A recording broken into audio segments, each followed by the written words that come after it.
بسم اللہ الرحمن الرحیم نحمدہ ونصلی علی رسولہ الکریم اما بعد۔ پیارے پیارے بچوں، ننھے منھے پھولو، اللہ تعالیٰ آپ سب کو ہمیشہ خوش رکھے اور فلسطین کے مسلمانوں کو اللہ تعالیٰ جلد از جلد آزادی نصیب فرمائے، کامیابی اور عافیت عطا فرمائے۔ الاحسان اکیڈمی والے چچا کی طرف سے السلام علیکم ورحمۃ اللہ وبرکاتہ۔ پیارے بچوں، ہماری کہانی چل رہی ہے نبی پاک صلی اللہ علیہ وسلم کی دعا کی برکت۔ اس کا ایک حصہ ہم سن چکے ہیں، آج ہے اس کا دوسرا حصہ۔ ہم یہ سن چکے ہیں کہ حضرت مقداد اور ان کے دو ساتھی اور یہ تینوں بہت مشکل حالات میں تھے، کھانے پینے کو کچھ نہیں تھا، تو نبی پاک کے پاس آ کر رہنے لگ گئے۔ وہاں 3 بکریاں تھیں، انہی کا دودھ سارے گھر والے بھی پیتے تھے، حضور بھی پیتے تھے، یہ تینوں بھی پیتے تھے۔ ایک دن دودھ ختم ہو گیا، نبی پاک کے لیے نہیں بچا۔ حضرت مقداد فرماتے ہیں کہ میرے دوسرے دونوں ساتھی تو سو گئے، ان کو تو نہیں پتہ چلا، انہوں نے تو اپنا حصہ پیا، سو گئے، اور جب میں نے پی لیا تو وہ دیکھا تو وہ بچا ہی نہیں حضور کے لیے۔ اب مجھے نیند نہیں آئی پریشانی کی وجہ سے۔ کہتے ہیں میرے پاس پگڑی تھی، عمامہ تھا، وہ میں اپنے اوپر ڈالتا تھا۔ وہ اتنا چھوٹا تھا کہ اگر میں اوپر کرتا تھا تو نیچے سے ٹانگیں کھل جاتی تھی، نیچے کرتا تھا تو اوپر سے سر کھل جاتا تھا، اوپر لینے کے لیے بھی کافی نہیں تھا۔ میں اب اسی پریشانی میں لیٹا ہوں کہ نبی پاک صلی اللہ علیہ وسلم کے لیے دودھ بچا ہی نہیں۔ کہتے ہیں آپ صلی اللہ علیہ وسلم تشریف لائے، آپ نے وہاں نفل پڑھے۔ نفل پڑھنے کے بعد آپ نے دودھ کے برتن کو دیکھا تو اس میں دودھ نہیں تھا، تو پھر آپ نے دعا کے لیے ہاتھ اٹھائے۔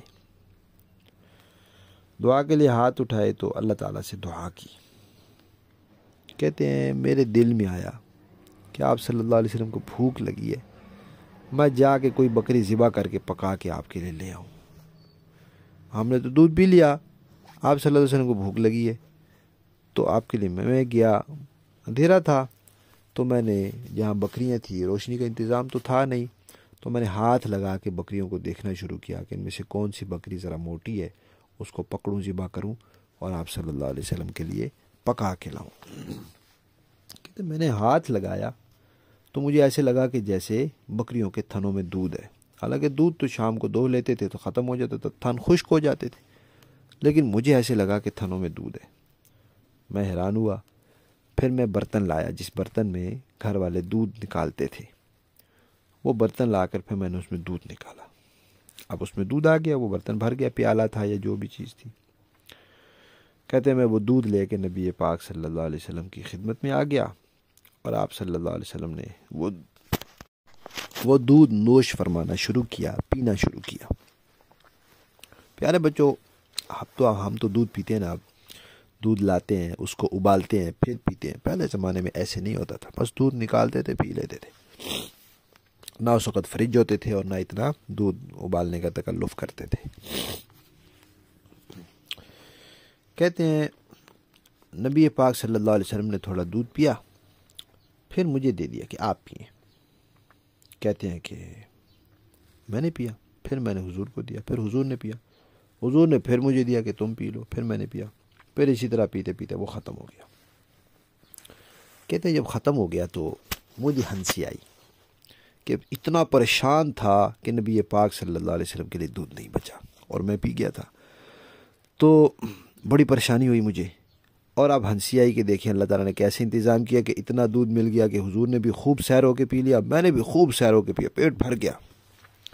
کہتے ہیں میں اتنا ہنسا تو حضور نے مجھے کہا بھائی سنبھلو، کیا ہو گیا ہے؟ تو پھر میں نے بتایا کہ بھائی دودھ آیا تھا، میرے دونوں ساتھیوں نے پی لیا، وہ سو گئے، پھر میں آیا تو میں نے پیا تو پتہ نہیں چلا، وہ ختم ہو گیا۔ آپ کے لیے بچا نہیں، پھر میں پریشان تھا سخت، مجھے نیند نہیں آ رہی تھی کہ آپ کے لیے، پھر میں آپ کے لیے بکری ذبح کرنے کی نیت سے گیا تو آگے بکریوں کا دودھ آیا ہوا تھا۔